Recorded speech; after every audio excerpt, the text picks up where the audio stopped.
When your hands are numb and everything is wet, fire becomes math, not luck. These 9 street methods decide warmth, visibility, sleep, tonight, outside, alone.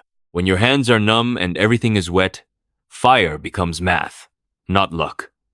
These 9 street methods decide warmth, visibility, sleep, tonight, outside, alone. Night comes earlier when you live outdoors. Not by the clock, but by temperature and wind. The air cools, moisture settles, and anything that was dry in the afternoon turns heavy. Cardboard softens. The smallest tasks take longer because you do them with gloves, or you do them with bare fingers and pay for it. A fire is not comfort out here. It is a tool with side effects. Light carries, smoke carries. Fire changes how visible you are to strangers, to security, to police, to anyone scanning for movement in the dark. It also changes how long you can stay in one place before someone comes close. The people who rely on fire most often are not trying to build a campsite. They are trying to get through hours when their body cannot maintain heat on its own. Sometimes it is about boiling water. Sometimes it is about drying socks that will stiffen by morning. Sometimes it is about making a small pocket of warmth so sleep happens in short blocks instead of none. If you have shelter, heat is a setting. If you have a stove, fire is contained.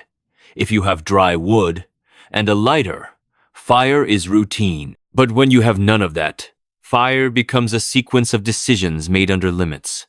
What can burn? What should not burn? How much fuel you can gather without being seen? And whether the fire you start will still be there after an hour of wind. The mistake most people make when they imagine fire making is thinking the hard part is ignition. Out here, ignition is only the beginning. The harder part is reliability. Getting a flame to become a sustained burn when the ground is damp, when fuel is inconsistent, when your hands are slow, and when you cannot afford to waste your best material on a failed attempt. This is where street fire methods diverge from hobby survival advice. They are shaped by repetition, scarcity, and consequences that arrive quietly. The street version is less about showing a flame and more about controlling it, how long it lasts, how much smoke it makes, how fast it consumes fuel, and how easily it can be shut down if footsteps approach. In this episode, we are not treating these as hacks. We are looking at 9 patterns that show up again and again in rough camps, under bridges, behind warehouses, and in tree lines near parking lots. Each one exists because something else failed.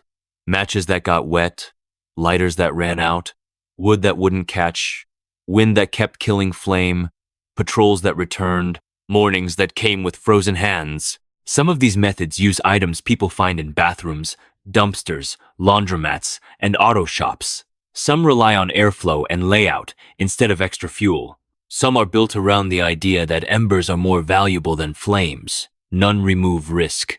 Several create new risks that are easy to miss until you have already made the mistake. Watch the hands, not the flame. Watch how materials are stored, how they are kept dry, how they are separated, how they are hidden. Fire making outdoors is never only about fire. It is about time, exposure, and the thin line between warmth and being found. We start with the smallest form of stored heat, a compact tinder bundle that can burn long enough to forgive damp kindling if it's prepared in advance and kept sealed for days. The first pattern is preparation done earlier, when conditions are better. Fire on the street often starts hours before it is needed. Small bundles are made during daylight and carried, not lit until night forces the decision. These bundles are not meant to flare. They are meant to burn predictably. A common version uses soft, fibrous material saturated with a slow-burning substance. The goal is not ignition speed, but burn duration. When lit, it behaves less like a match and more like a short-lived candle. 5 minutes of steady heat is often enough to dry thin sticks or bring damp bark to ignition. Without this buffer, most attempts fail immediately. These bundles are stored in sealed containers. Plastic bottles, pill containers, wrapped bags, moisture ruins them. So does compression. They are treated as limited inventory. One failed light costs time, fuel, and body heat. The second pattern changes how wood is arranged. Instead of feeding a fire from the bottom, fuel is stacked in descending size and lit from the top. Larger pieces stay cold at first. Smaller material above does the early burning. As heat travels downward, each layer dries the one below it before ignition. This slows consumption and reduces tending. This layout matters at night. Fires that need constant feeding require movement. Movement draws attention. A fire that burns downward can be left alone longer. Not unattended, but not constantly adjusted. Sleep happens in fragments near it. The third pattern uses electricity. Batteries and fine metal fibers are collected separately and kept dry. When pressed together, resistance heats the fibers instantly. This is not flame at first. It is heat localized inside the material. Wind matters less. Rain matters less. The ignition point is protected inside the fibers themselves. This method has limits. It consumes battery power quickly if misused. The grade of metal matters. Too thick and nothing happens. Too thin and it burns away before it can transfer heat to fuel. It is used when lighters fail and matches are gone. The fourth pattern controls visibility. Fire underground produces less visible light and less vertical smoke. Two connected holes allow air to feed the burn from below. Wind increases airflow instead of killing flame. From a distance, there may be no visible fire at all. This method takes time and effort. Digging costs calories and exposes hands to cold ground. It is used when staying unseen matters more than speed. It is also harder to extinguish quickly if conditions change. The fifth pattern uses liquid accelerants that cling instead of running off. Gels adhere to wet wood. Alcohol content provides ignition, while thickness slows evaporation. A small amount changes how reluctant fuel behaves. Too much creates flare and invisible flame that can burn skin before it is noticed. These accelerants are common because they are distributed freely in public spaces. Their danger is not heat but invisibility. Daylight hides the flame. Many burns happen because someone assumes the fire is out when it is not. The sixth pattern relies on sunlight and lenses. Glass curves concentrate heat. This only works in clear conditions and takes patience. It fails completely at night and under cloud cover. When it works, it costs no fuel. When it fails, it wastes time. The seventh pattern creates sensitive tinder through controlled charring. Fabric is heated without oxygen until it blackens. The result catches sparks that normal material ignores. It does not burn fast. It glows. That glow is transferred to a larger bundle. This requires an existing fire. It is a method for extending capability, not creating it from nothing. The eighth pattern preserves heat instead of rebuilding it. Embers are enclosed with gaps that allow airflow but block wind. In the morning, a gentle breath revives flame. This saves fuel and effort when hands are stiff. The ninth pattern reshapes kindling. Thin curls increase surface area. Even damp wood can catch when shaved fine enough. This costs time and knife control. Broken curls fail. Poor angles waste material. None of these methods remove uncertainty. They shift it. Fire failures rarely announce themselves. Most problems start small and compound quietly. A flame that looks stable can collapse minutes later when fuel shifts or moisture releases. On the street, there is rarely spare material to correct mistakes. The first risk is misjudging moisture. Wood that feels dry on the surface can steam internally. Steam cools flame and pushes oxygen away from the burn. The result is smoke without heat.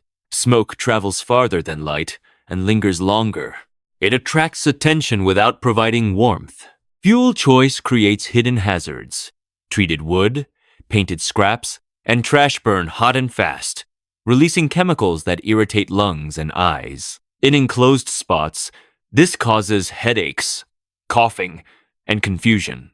These effects reduce awareness at the moment. Vigilance matters most. Accelerants multiply mistakes. Gelled alcohol can pool in crevices and reignite after appearing extinguished. Invisible flame burns skin before pain registers. Clothing ignites quickly, especially synthetics. Panic leads to sudden movement, which spreads fire to bedding and bags. Electrical ignition brings its own failures. Batteries shorted repeatedly, heat unpredictably. Metal fibers fragment and drift, embedding sparks into nearby material. Wind can carry these fragments into clothing or leaf litter. Small fires start beyond immediate view. Underground fires reduce visibility but increase carbon monoxide risk. Poor airflow or blocked tunnels starve flame of oxygen while producing gas. Dizziness arrives without warning. Sleep near such fires becomes dangerous when ventilation changes with wind direction. Heat preservation methods can also fail. Enclosing embers too tightly suffocates them. Too loosely, wind scatters coals into dry debris. Morning revival assumes embers survived the night. If they did not, fuel spent preserving them is wasted. Knife work introduces injury. Cold hands lose precision. Shaving fine curls invites slips. A cut that bleeds is harder to manage when water is cold and scarce. Blood on wood freezes, making grip worse. Time pressure distorts decisions. Darkness shortens evaluation. Fatigue narrows attention to the immediate flame, not surroundings. Sounds are misread. Footsteps trigger hurried shutdowns that leave hot material buried shallowly, reigniting later. Weather changes compound risk. Wind shifts redirect smoke. Rain increases steam and extinguishes surface flame while embers persist underneath. Temperature drops increase urgency, encouraging larger fires that are harder to hide. Social risks remain constant. Fires mark territory and invite approach. Others may use the heat without consent, increasing consumption and exposure. Conflicts start quietly and escalate near open flame. Every method described carries a cost paid in attention, materials, or safety margin. Failure rarely means no fire. It means the wrong fire at the wrong time, producing light, smoke, or heat where it cannot be controlled. On the street, the margin between warmth and injury is narrow. Decisions are made with incomplete information, under pressure, with hands that do not cooperate. Small adjustments carry outsized consequences. Moving a fire 1 meter changes airflow. Turning a log exposes sap. Standing to warm hands reveals silhouettes. Each choice interacts with weather, terrain, and human traffic patterns. There is no stable configuration. Conditions drift, and vigilance must drift with them. Risk management becomes continuous. Attention cycles between flame, fuel, wind, and surroundings. Miss one cycle and problems cascade. Recovery costs more than prevention. On nights when mistakes stack, the safest option is often to let a fire die early and accept cold rather than escalation. Morning resets nothing. Materials are reduced, hands are slower, and eyes burn. The next attempt begins with fewer options and less margin, repeating the same calculations under thinner tolerance. Cold accumulates. Decisions compress. And the night continues without closure, only exposure, until daylight forces movement again outside alone. By morning, there is rarely a clean reset. Fires end not because conditions improve, but because fuel runs out, attention fades, or risk outweighs benefit. Ash is scattered, containers are repacked, and anything that still holds heat is buried or carried until it cools. The day that follows is shaped by the night before. Sleep, if it happened, came in fragments. Muscles are stiff, hands are slower. Burns, cuts, or smoke irritation do not disappear with daylight. They set the baseline for the next decisions. Materials are reassessed. What burned well is remembered. What failed is avoided if possible. Fuel sources shrink as nearby debris is exhausted or draws attention. Collection takes longer and ranges wider, increasing exposure to traffic, security, and other people doing the same math. Fire methods repeat in cycles. Preparation happens early when weather allows. Storage becomes priority over use. Lighting is delayed until the last possible moment. Shutdown happens faster than ignition. These rhythms replace routines most people take for granted. Infrastructure does not return in daylight. There is still no outlet, no heater, no dry storage. Weather remains indifferent. Forecasts are guesses. Wind tunnels between buildings change direction without warning. Shade delays drying. Dampness lingers in layers. Visibility remains a concern. Char marks, disturbed ground, and discarded ash are evidence. Locations that worked once may not work again. Movement becomes necessary, even when staying would conserve energy. Fire continues to serve multiple roles: drying, boiling, warming, signaling presence or absence. Each role conflicts with another. Heat dries socks, but produces smoke. Boiling water takes time. Warmth invites proximity. Absence of fire invites cold. Trade-offs accumulate. Conserving fuel means shorter burns. Shorter burns mean incomplete drying. Incomplete drying means colder nights. Colder nights demand larger fires. Larger fires increase risk. The cycle tightens. There is no final method that solves this. Each pattern described earlier addresses one constraint while exposing another. Reliability replaces convenience, but reliability costs preparation. Preparation costs time. Time costs exposure. People living with these conditions rarely frame them as techniques. They are habits shaped by repetition. The logic becomes automatic. How long this will burn, how far the light carries, how fast this can be shut down, whether it is worth lighting at all. Some nights, fire is skipped entirely. Cold is chosen over attention. Body heat is conserved through stillness instead. Hands are tucked under layers. Breathing slows. Sleep, if it comes, is shallow. Other nights, fire is unavoidable. Rain soaks everything. Temperature drops past tolerance. Decisions narrow until ignition happens despite risk. Those nights leave more evidence behind. Morning does not bring resolution. It brings movement. Embers are gone. Fuel is gone. The ground holds traces that fade slowly. The cycle restarts elsewhere with fewer materials and more wear. There is no arc toward improvement in this system. Knowledge increases, but resources decrease. Skill compensates until it cannot.